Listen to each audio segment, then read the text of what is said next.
Thank you, Mr. Speaker. Mr. Speaker, I want to assure this House that this report was discussed in an atmosphere of collegiality. And indeed, there are no fundamental disagreements within the committee, not even with our counterparts from the Senate, at least for the meetings we attended.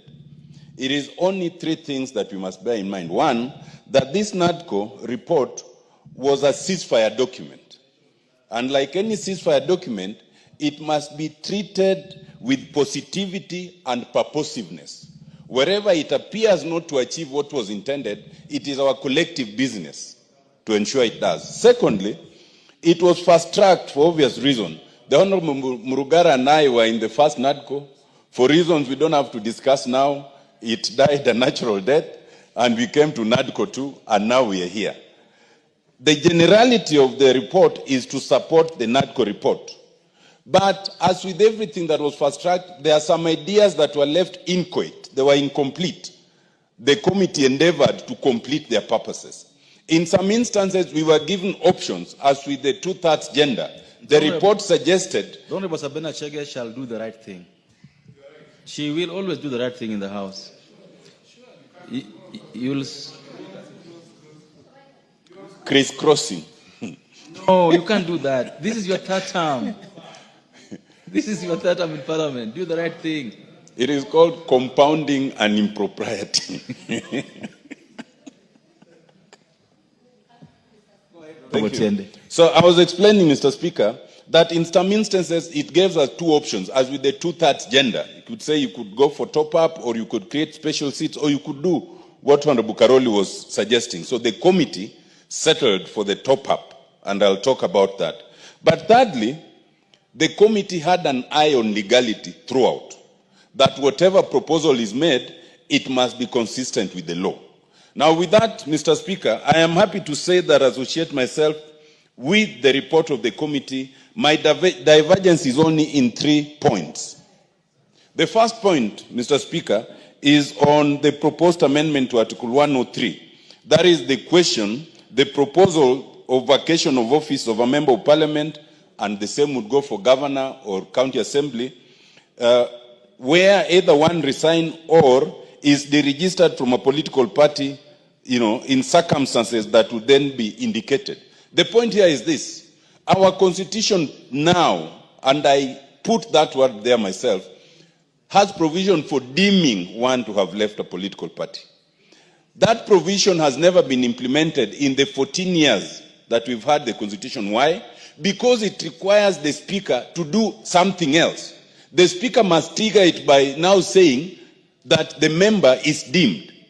And as long as you don't present a letter, the speaker, wherever convenient, will not deem you to have left. I think it has brought a very untidy situation. I believe the position should be that when I'm elected a member of parliament, as indeed, Mr. Speaker, you are elected as a member of parliament for Ugenya on MDG, there are people who elect you because of you, and there are people who elect you because of the party. If you decide that the party is no longer important enough, then you should face your electorate yourself. And that is what the proposal sought to achieve. But the committee rejected it. I am persuaded, and on this we were with Honorable TJ Kajwang, that provision should not be thrown out as the committee has proposed. It should be included so that we have some political hygiene. People don't just crisscross all over and think nothing of it. The second point, Mr. Speaker, you'll add me a little more, because you remember I had points of divergence. And so I am actually going to beyond the report that is there. But I'm only speaking to three things. It's what you have first. Yes. The second point is in relation to the question of Prime Minister. We pointed out there that the report uses the word Prime Minister, but everywhere else it is Cabinet Secretary. And so we thought that for consistency, there should be some consistency. But two things. One, some of us thought that we should go further. We should not shy away from recommending a parliamentary system, if that's what we want, and then stop at having a presidential system and just changing names.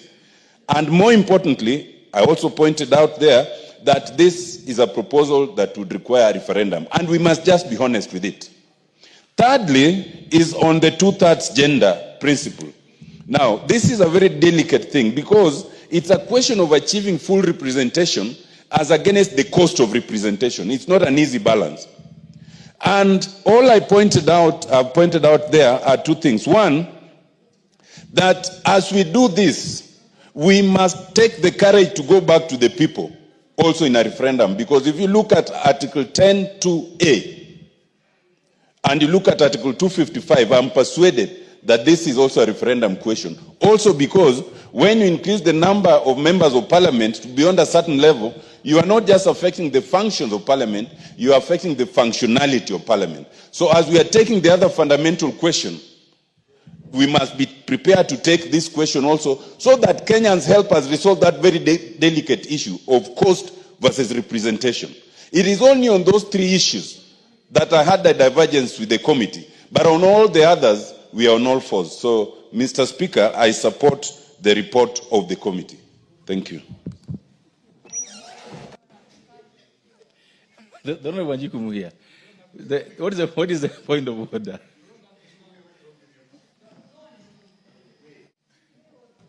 Thank you, Mr. Speaker. Mr. Speaker, I want